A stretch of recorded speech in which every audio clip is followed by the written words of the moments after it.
G'day everyone, this is Jermyn, aka The Terrible Australian, and welcome to our super podcast mini-series on the TV show Masters of Horror, which we're calling Podcasters of Horror. And with me for this, of course, is my co-host, Super Marcey. Hello Marcey, how are you? Hello Bede, I'm well, thank you, how are you? Oh, not too bad, thanks. Been a bit busy, but pretty good, thanks. Just surviving the cold, Marcey, because it is currently winter here in Australia, so... Is it technically winter yet? I think it's still technically autumn, but we're about to almost go into winter, because June's just another couple of weeks away. Yeah, but it already feels like a harsh winter. Indeed, and it's just going to get colder from here, but... Yes, it will, sadly, and all our friends across the pond will be having summer, so screw you. Exactly. How dare they? But for this... But we're here today, Marcey, because... You and I have decided that in between all of our other podcasts that we're doing, like the King's Own podcast and as well as our upcoming Ozploitation podcast, the Ozploitcast, we sort of had talked and we decided we're going to do a little mini podcast series on the sort of short-lived 2005 horror anthology series Masters of Horror. Yes, that's right. And apologies if you can hear my dog in the background. He's being a little shit. Yes, he's the third co-host of this podcast. Yeah. But for all those out there who don't know what Masters of Horror is, Masters of Horror was a horror anthology series that premiered in 2005 and was created by horror director Mick Garris. And I guess the whole purpose of the series was that since there hadn't been any kind of major anthology shows in quite a while, so Mick Garris had this pretty cool and awesome idea of creating an anthology horror series in which there'd be 13 episodes, and each episode would be directed by a major horror director, both sort of classic ones that we all know and love, but also some up-and-coming ones as well. And also for the fact that, also to make it different from other anthology shows, each episode would feel like a mini movie. Yeah.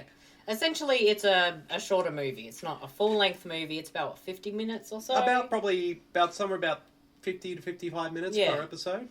Or film, we should say. And Mick Garris has stated that he prefers to call them films because that's what the episodes in particular felt like. They feel more like films rather than an episode of a TV series. Yeah, and when you watch it, and for anyone who has seen the show, if you've seen it, you'll know exactly what we're talking about. At least it feels different from other anthology shows. Yeah, whereas you sort of had like the Twilight Zone. Yeah. A few different series of that, but that was more like 20-minute type things. Yeah.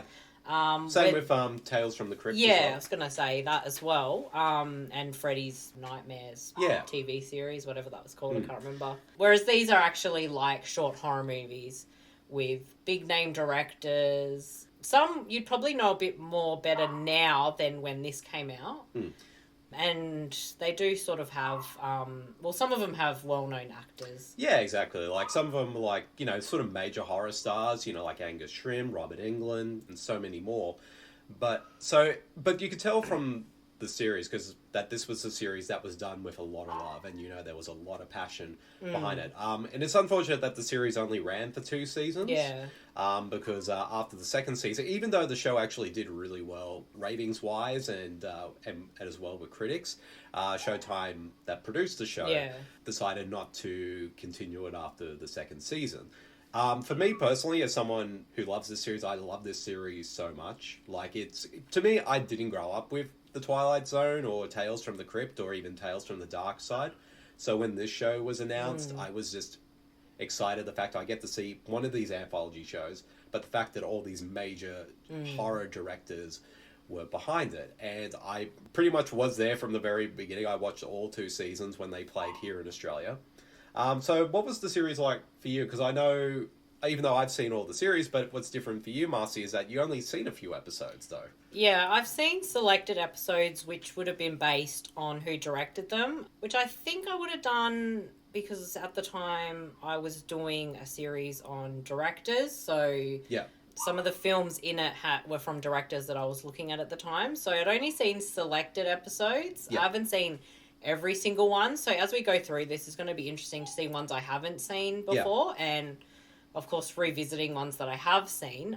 Some I remember more than others. Yeah. But yeah, no, I'm with you because growing up, I didn't really have the Twilight Zone or Tales from the Crypt or anything. It wasn't really on TV. Yeah, I mean, they were on VHSs, like yeah. certain episodes, but not the whole series. I sort of remember the Freddy Krueger one being on at like midnight on Channel 9 or 10 or 7. I can't remember what it was on. So there's a little bit of that, but nothing like this. So when this was announced, it definitely felt like it was something that would be up my alley because it's horror, it's by people that I admire and enjoy their work. So it definitely sets itself apart from other anthologies because they are really, standalone short films. And, it was a great idea from Mick Garris. And I think he does deserve a lot of credit for stuff that he has done for the horror community over the past few years. Yeah, and so for the series, we're pretty much how we're going to approach each episode. We're going to be talking about 2 episodes per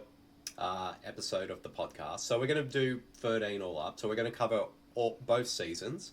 So we figured for this very first episode, we'll talk about the very first 2 episodes that aired of Masters of Horror, and that was Don Coscarelli's Incident on and Off a Mountain Road and Stuart Gordon's Dreams in the Witch House. So we'll begin with the very first episode, Incident on and Off a Mountain Road.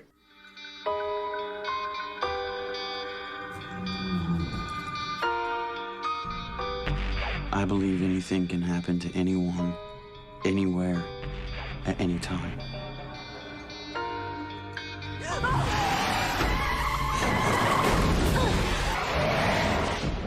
I learned that when I was a kid. Are you always this charming on a first date? You've always got to expect the unexpected. Hello? That's what'll save you when some wacko wants to put the hurt on you. Balance is everything. Are you hurt? Help me! Yeah, just as crazy as they are. And they don't know what to do with you. What happens if crazy doesn't work? Oh, crazy always works. But if it doesn't? Yeah. When everything else fails you, try anything. Where are we? You've come home.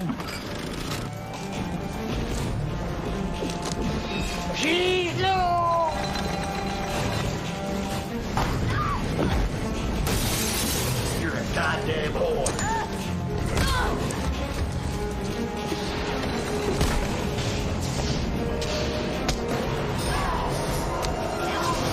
You've always got to do the unexpected.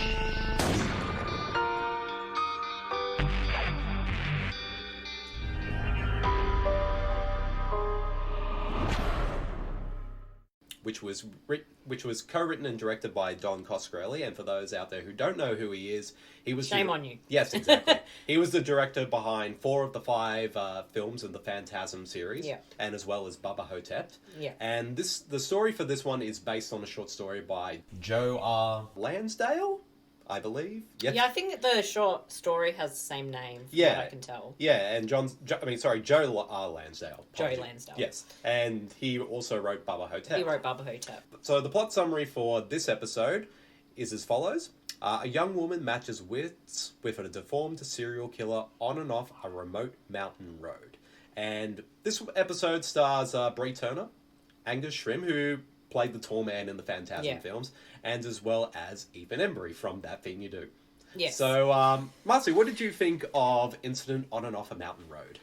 So this was one I did see, because I did start to watch the series in order, and I did do a column about Don Coscarelli, so I do know his filmography quite well. But rewatching it, I actually didn't really remember it too well. But as it stands, this film kind of feels like one of those kind of backwoods type killer, hunting down a woman type of movie, but it sort of turns that trope on its head quite a bit, because we have like the killer who is some weird looking mutant man going by the name of Moonface in the movie. Moonface, which is kind of weird, but anyway. But it's explained in the movie. It's sort of explained, yeah. And this, the girl that, he comes across, this woman, sorry, not girl, she's sort of a little bit different than everyone else he's killed. I can't say he tried to kill because he did. Yes. You do see all the bodies, but she sort of, her husband, as we see in flashbacks, was a survivalist, so she has a unique set of survival skills. So she's kind of like a bit of a MacGyver in a way. Yeah. The character in particular is Ellen, played by Bree Turner. Yeah. And yeah, I think that's what makes it an interesting short film, because again, up to this point, and we've seen so many of this sort of backwoods kind of horror like Texas Chainsaw Massacre and Hills Have Eyes and whatnot. But it does Don Coscarelli kind of, again, and also the original short story, from kind of twist it by, like you say, having a character who is a survivalist and who knows how to handle herself. And so when she meets this sadistic killer, she basically is using whatever means around her in the woods to use against the killer, whether it's like setting traps or using things that are on her, like scissors or something else, to kind of use as weapons against him. So she can kind of, set traps and sort of knows how to defend herself. But as it goes on, and when we meet Angus Scrimm, who I think the character was called Buddy. Yeah, Buddy, yeah. He sort of explains a few things, and we sort of get more insight into this weird mutant killer. But, it's very ambiguous with what he's doing and why. Yeah. But I think how things turn around again is it does have an interesting twist ending. Yeah. And we'll do spoilers because, this is Super Podcast, so we'll be doing spoilers for and this show is 14 years old. Yeah. But it's interesting how structurally, because you start off with her getting into a car crash and Ellen stumbling upon Moonface with just about to kill another victim.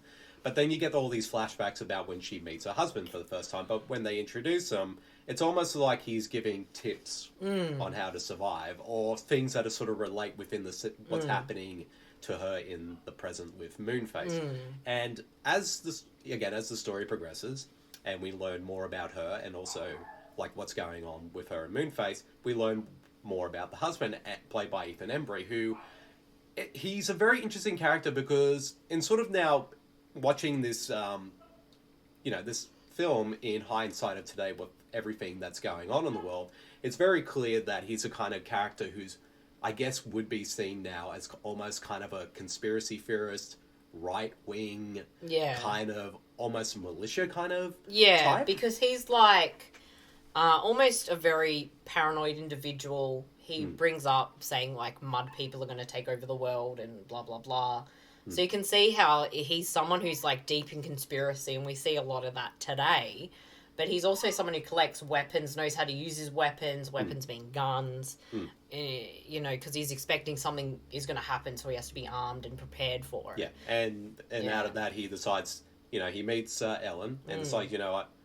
And they pretty much, I think it's funny because their first date, he's basically kind of rambling all these kind of things, and and it's just weird, it's like, oh, she's like totally into him, like, already. Yeah, so it's weird because he's talking about, it's like, oh, well, in Thailand, you can sell your 5-year-old child to a sex shop, and it's like, what? And then she's just sitting there looking at him dreamy-eyed, and I'm like, this is not how dates happen. Yeah, but I could see why, because, I mean, it's Ethan Embry, of course, but I guess it's kind of like there's almost a sense of danger about him, or there's something different about him that's compared to... It's the attraction of someone very strange and different, I think. Yeah. And then as the episode progresses, you see that he's wants to train her in survival as well, but then you see that there's definitely a darkness in him, and as the story goes along, we see that he's both psychologically and physically abusive towards her. And I think a lot of that is he's not a very stable individual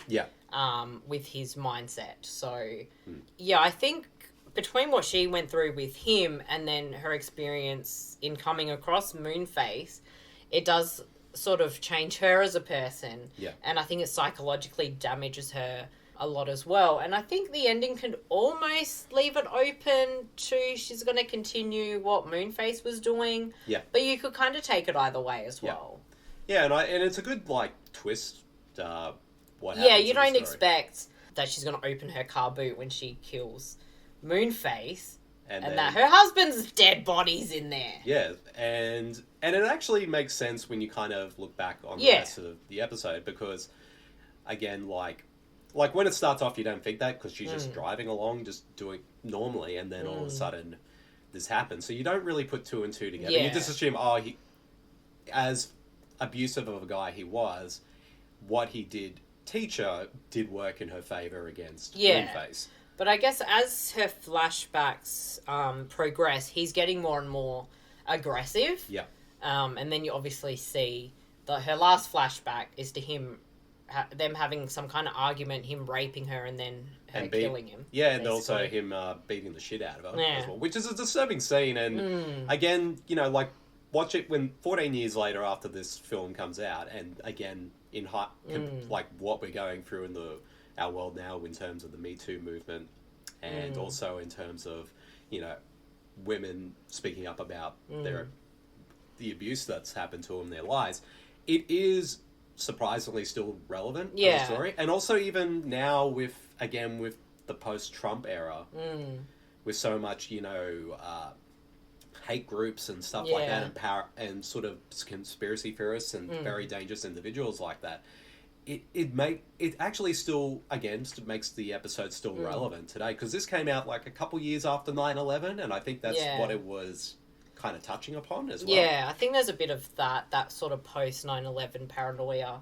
as well, but it is strangely, even though it's written, directed by males, it's a bit of a strangely feminist kind of movie. Yeah, it is, yeah. Because you do have the female character who's not weak. Yep. She fights back. She has her smarts about her, but she's also, you know, when her husband does abuse her and rapes her, she pretty much... Yeah, I mean, she kills him. Yeah, she kills him right away. I'm not saying that's a, you know, massively feminist thing to do. Yeah. But when you are getting abused, it's that kind of that fight back, and the fact that she seems to now have the strength to do what she does in this movie. Yeah, it's interesting. Yeah, and it also kind of plays up on the backwards kind of horror, because, you know, exploitation, and sometimes, as disturbing it is, rape, violence and all that, those are kind of aspects that you do expect to see in kind of a backwards horror film. But I do, like I said, we've already talked about, is that Coscarelli, like, he brings those elements in here, but he twists them in a way, and again, like you said, it makes it more into a feminist piece. And to me, I think it's not to say that the film is totally perfect. Like, some of the CGI does look a bit hokey when compared to now. Yeah. Even then, it did look a little hokey. Yeah. And also, he does resort to a lot of shaky cam in some scenes, which I think it's a little bit too much shaky cam. Yeah. I can see what he's going for, to add to more the intensity of the story, but I feel like it just becomes a little too much sometimes. Yeah, it doesn't need it all the time. I think in a few scenes it works, but it doesn't really work, like, constantly. Yeah. And I think it's interesting that we've got, like, Moonface, who's just, there's no explanation, he just is what he is. Yeah, exactly. I mean, we do get that expedition kind of dump from Angus Scrimm, who I think does a really good job. Yeah, he's pretty good. And, like, but at the same time, it does have this ambiguous moment, because you kind of see him after killing someone, hanging them up on a crucifix, cutting out their eyes and stuff like that. But he's hearing, like, their final words of screaming, and then he's, like, looking at the moon, and it kind of makes you think, like, what's going on? Like, what is happening? Is he doing this? Does he see the moon as, like, a god? Or is he just crazy himself and it's just playing around in his head? And... Yeah, it sort of leaves it open to interpretation. Yeah. Which I find that quite interesting as well. I think it just adds to sort of the ambiguous nature of the film. Yeah. In terms of explaining anything with that. Yeah. And also the ending, like, after when you find out about what happened to the husband... she uses this, after she gives her mum a call, kind of basically setting up like, he's gone off to the woods for a couple of days. Yeah. I'm not I used to worry about him, but I don't much anymore because he knows to take care of himself, so that can be an alibi type thing. Yeah. So she decides to have his eyes cut out, or drilled out in this case, and pretend that he's been one of Moonface's victims. Even though he seems to mostly kill women, she goes through the same ritual with the eyes and nailing him to a sort of crucifix thing and putting the barbed wire on him, but it also sort of leaves it open as if she's going to continue that or not. Yeah, especially after when she flat out kills Buddy in cold blood as well. And she does the that Moonface did as well. Yeah. So it's kind of interesting. And I think... that's kind of a theme with Masters of Horror, is the endings are not always uplifting or the good guy wins kind of thing. They definitely don't give you, like, the massive happy endings. They're very down kind of endings. Yeah.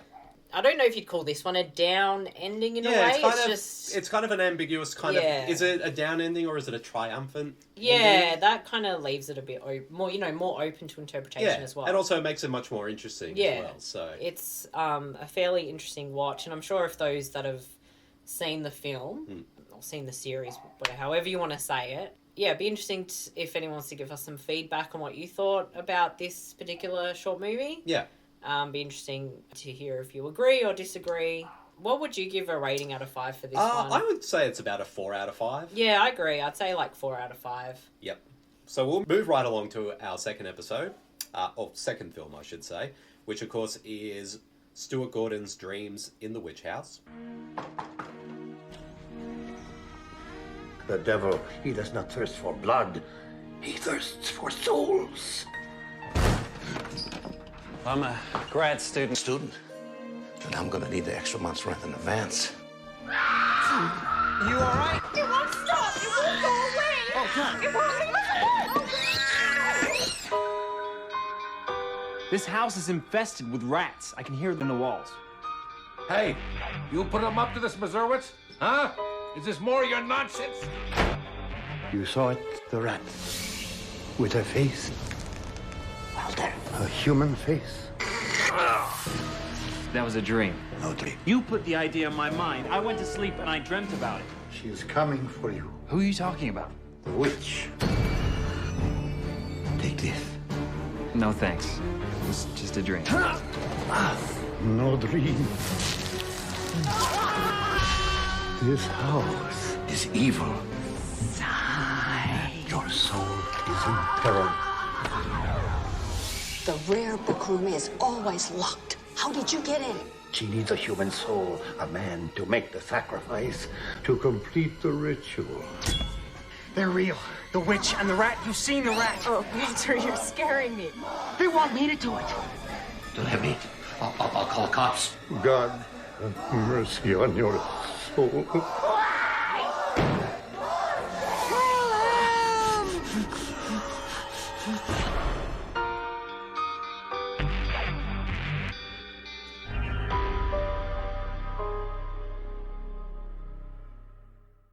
And the plot summary for this one is a college student renting an old room in a boarding house discovers a plot by sinister otherworldly forces to sacrifice his neighbor's infant. And this episode of film was based on a short story by H.P. Lovecraft, which, given Stuart Gordon, it's a must. I do actually believe that he wanted to make this into a film after Re-Animator, but that sort of just didn't pan out. Yeah. Which is interesting, but he still got to make it in some way. Yeah, and he co-wrote it with Dennis Paoli. I probably butchered his last name, but he, of course, is a regular collaborator of Stuart Gordon since they wrote Re-Animator together and a couple other projects as well. And so what did you think of Dreams in the Witch House?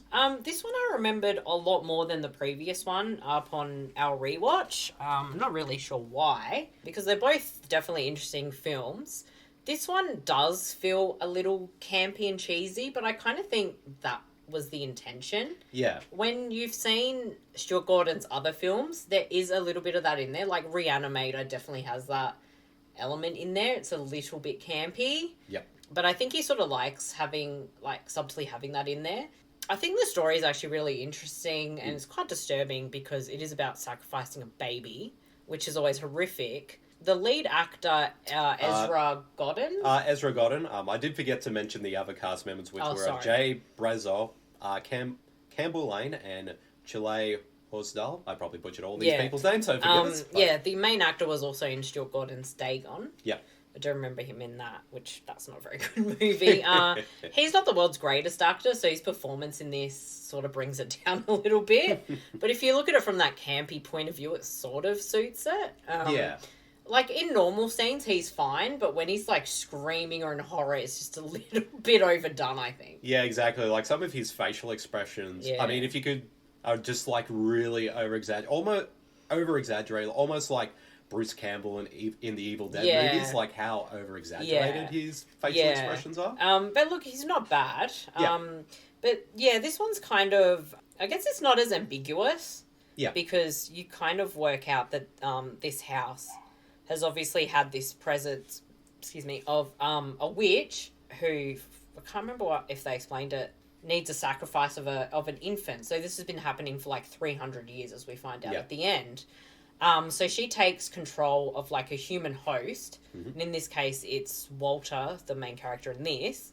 But we find out that one of the other people living in this boarding house, who Walter hears praying every night, was also a victim of the witch, and he had killed an infant or infants. You said multiple infants. Yeah.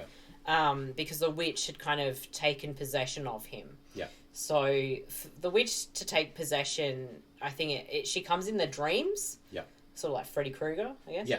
And she scratches a pentagram in their back. Mm-hmm. And then this weird rat creature with a human face. Which is probably one of the more creepier aspects of the film. It's funny but creepy, because it's not meant to be like that.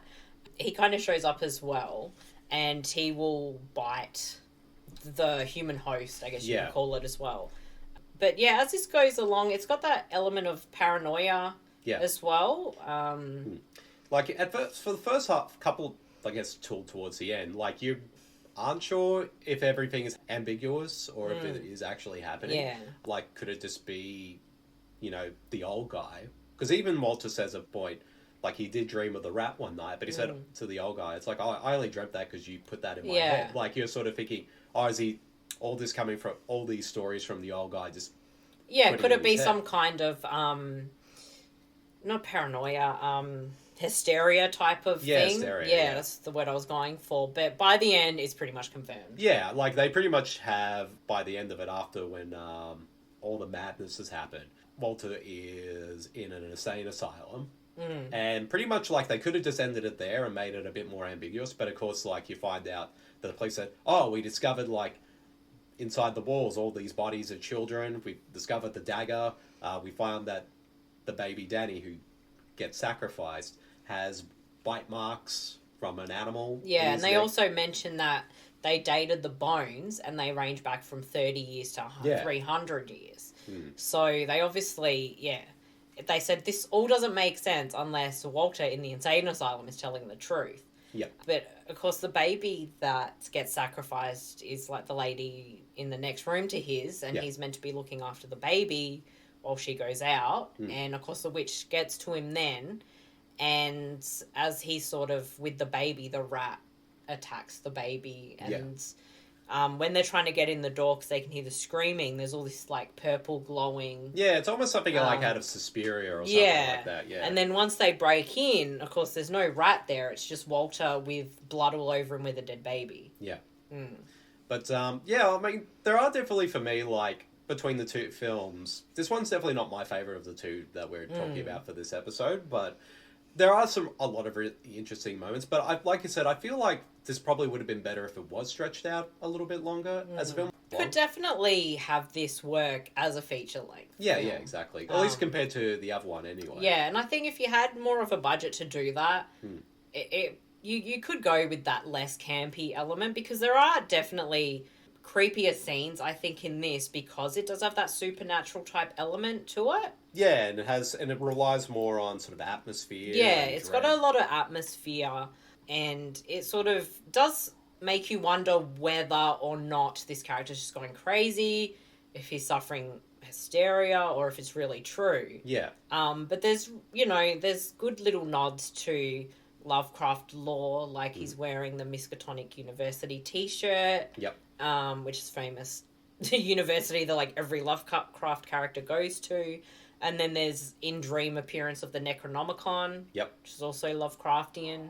Mm-hmm. So, yeah, there's all those little things. And you definitely get the sense with how much Stuart Gordon has done with Lovecraft's work that he definitely has a passion for it. Oh, yeah. And, his name definitely goes hand in hand with Lovecraft. So it makes sense that for season 1, Stuart Gordon would do a Lovecraft Oh, yeah, definitely. piece. Like, Like, I think there are definitely, for me, like, in terms of, like, negatives, like, yeah, some of the acting can be on and off at times. Some of it, I feel like if it wasn't played, for some of them weren't played as campy, I feel like the film probably would have been a bit more effective. Yeah. And also there are definitely some aspects I would have loved to have seen the plot explore a little bit more. Yeah, like, I think you could have easily done more of a backstory with the witch, and you could have understood things a little bit more. Yeah, like, especially diving into more how she can just teleport. Like, yeah. Because Walter sort of discovers that in his room, especially in one particular corner, there's, like, she can, that is almost acts as a doorway for her to go from one dimension into another.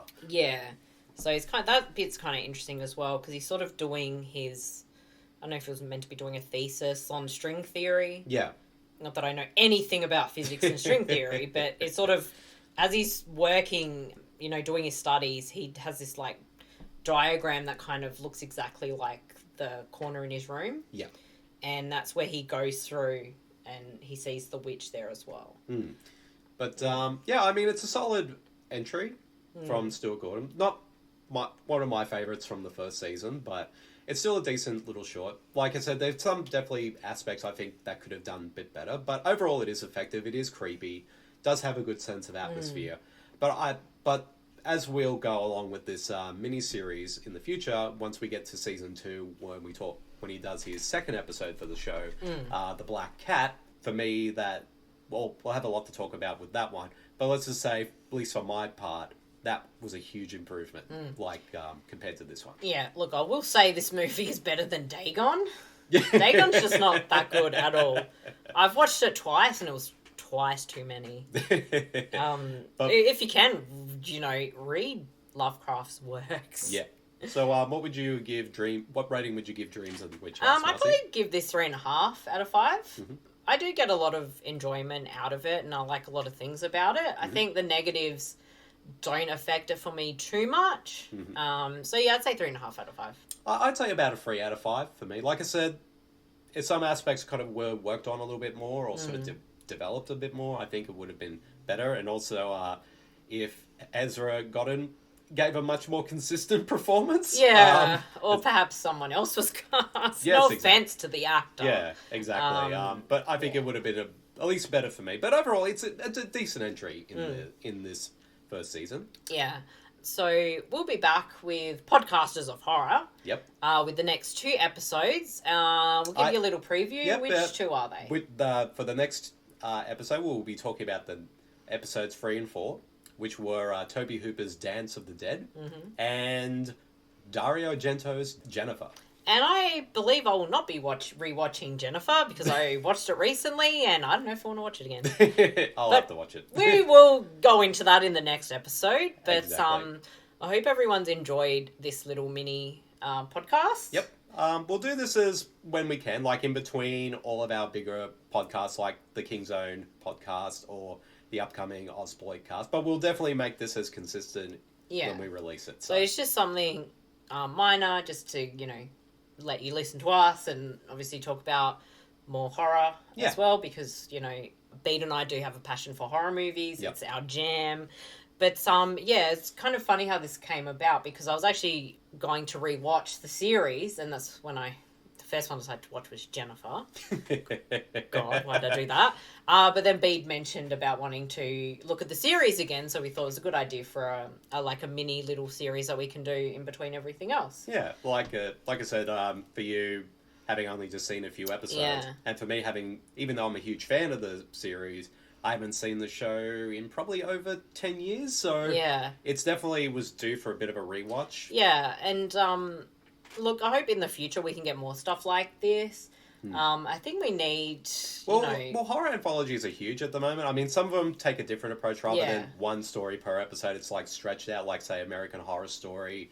But they're definitely making a bit of a change. Like, I guess, even though I haven't had a chance to see it yet, and I feel bad that I haven't, like, Black Mirror could be seen as kind of a horror series. It's kind of horror sci-fi type thing, because it does use technology as the base for everything. Yeah. But I'd like to see something just really horror based like this again. Yeah. And I know that they've redone the Twilight Zone which I haven't had a chance to see yet. But I like the fact that you get things that are like an hour long. Yeah. And that's what's good about Black Mirror as well, is that they're about the same running time, but some of them are actually movie length. And they definitely, like this, there's a lot to talk about. You've got well-known people that do it. Yeah. So it's definitely interesting. Yeah. But I think it's important for horror to have people like Mick Garris, who are big supporters of the genre, and I think now... And of filmmakers as well. Yeah, and I think, with Jordan Peele, not that he made The Twilight Zone, but he, had something to do with bringing it back, and I think he hosts it.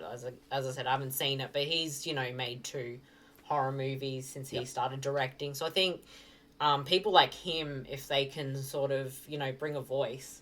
Yeah. And we can get more stuff like this. It would be pretty good. Yeah, I mean, we've still got some stuff that's coming up. Like, I know they're making a Creepshow TV series, and Greg Nicotero, who was involved with the makeup effects of that series, is involved with this one, and they're bringing a lot of stories from Stephen King, Joe Hill, and many others. And Joe Lansdale as well. Yeah, so, look, it'd be interesting to get more stuff like this, or, more horror, especially, on a TV platform. Yeah. Because I think, like you mentioned, American Horror Story has been, I think, the biggest one. Yeah, but that sort of takes a different approach. Yeah, that's like one season a different story. Yeah.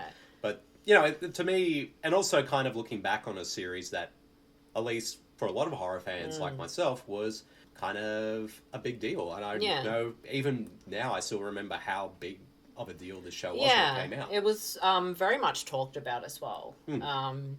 But yeah, no, it'll be interesting to cover off all these episodes, and I look forward to not rewatching Jennifer, but watching the other ones. Well, since it's very fresh in your mind, and it let's just say, even though I haven't haven't watched Jennifer in quite a number of years, it's a very hard film to forget. Let's just put it that way. Yeah. Yeah, so with that, that's a wrap on our first mini-episode. Yep, of Podcasters of Horror. Yes, and you can find us at supermarcey.com. You can find us on Facebook if you look up the Super Network. Yep. You can find me on Twitter at twitter.com/supermarcey. Our Twitter account, I'll tell you in like 2 seconds. It's twitter.com/SM_supernetwork. And then our email address, don't tell me, because I know what it is. It's thesupernetworksm@gmail.com. Yes. So, and also, for me personally, you can find me at my Twitter page at twitter.com/Bede Jermyn, or you can check out my little sort of Facebook fan page at facebook.com/TheTerribleAussie. And of course, you can find all my writings, both columns and reviews, over at supermarcey.com, and as well as my column Horror Down Under over at the Screamcast. And of course, if you want to listen to all of our past episodes, in both just the regular episodes of Super Podcast, or audio reviews, or of our 2 latest episodes of our Stephen King podcast series, the King Zone podcast, you can check them all out on the website at supermarcey.com or on iTunes, and now Stitcher. Yes, we're on Stitcher. Now. Yes. I'm hoping to get us on Spotify, just having a few technical issues with that. Yes. But yeah, that's a wrap for Podcasters of Horror. Until next time, I've been Marcey. And I've been terrible. See you later. See you, everyone.